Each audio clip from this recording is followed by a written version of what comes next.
Hey, welcome back in, Occupy Democrats, on a Tyrant Trump Tuesday. And if you'd like to see Orange Donald go as much as I would, be sure and subscribe to the channel. Because we all know that trickle-down economics didn't work in the Reagan years, never has, never will. But in this administration, especially in the second term, trickle-down tyrant does.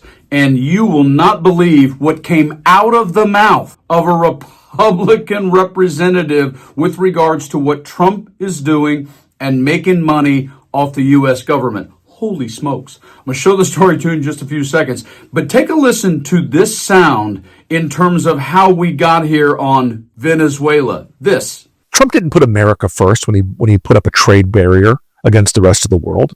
It doesn't hurt those countries because they know that their product is going to get into the American system one way or the other. President Trump has been vocal about his support for the booming West Texas industry. We will drill, baby, drill. In West Texas, oil production is more than just a job. It's a way of life. But right now, the drills aren't pumping like they used to. But do local oil producers share his enthusiasm? People are not going to be putting out a bunch of drilling rigs. I cannot see that happening in the Permian or anywhere in the United States. Yeah, drill, baby, drill. But when that won't work, we'll do this. If something happens down in Venezuela, that we could really see oil prices go down even more. Is it America first that Donald Trump is engaged in an absolutely illegal war without a blip of comment from his own party? He's blowing up fishing boats coming out of Venezuela, folks. The whole key of the story is the fact that Scott Bessent is saying this out loud. There's more. And that is really the key to affordability, is lower energy.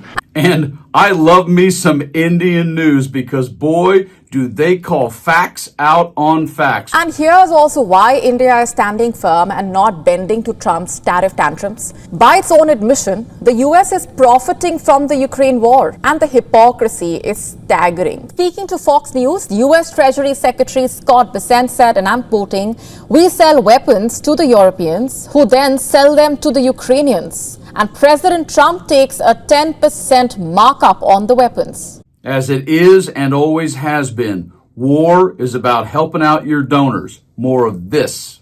The peace deals, we are seeing a peace dividend from that. And then in another interview, Bessent slammed India for buying Russian oil. Bessent said, and I'm quoting, "They are just profiteering, buying cheap Russian oil, reselling it as product." And Rick Wilson is 1,000% right.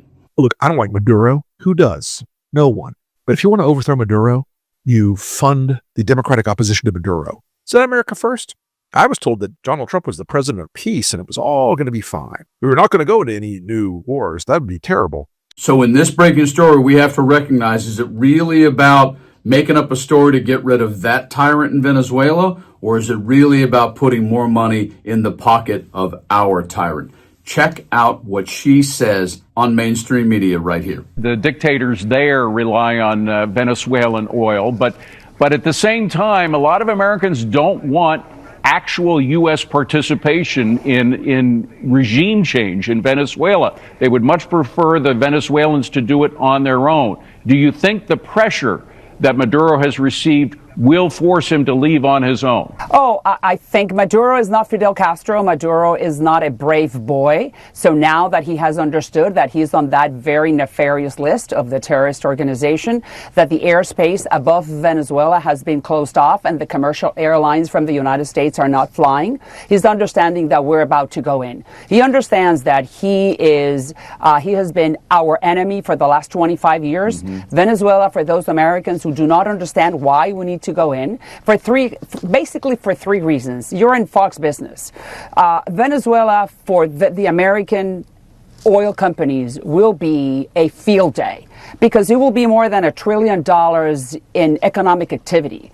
American companies can go in and fix all the oil pipe, the whole oil rigs, and everything that has to do with the Venezuelan petroleum companies, or everything that has to do with oil and the derivatives. Oh yeah, we're going to have us a field day. All the boys down in Texas and all the oil people are just going to have a fab time using the U.S. military to go in and take over a country for the purposes of taking their oil. You see, we went into Kuwait to defend oil resources. We didn't go into Kuwait to take away the oil. That's literally what this Representative Salazar actually said. And she said it because this administration and Donald Trump doesn't care. They'll take planes from Qatar. They'll do anything they can and want. Crypto from the Saudis, money from the Saudis, whatever it is, as long as it enriches Donald J. Trump. It is treasonous, it is tyrannical, and it is making us truly the laughingstock of the planet. You guys like and share the video and stay frosty.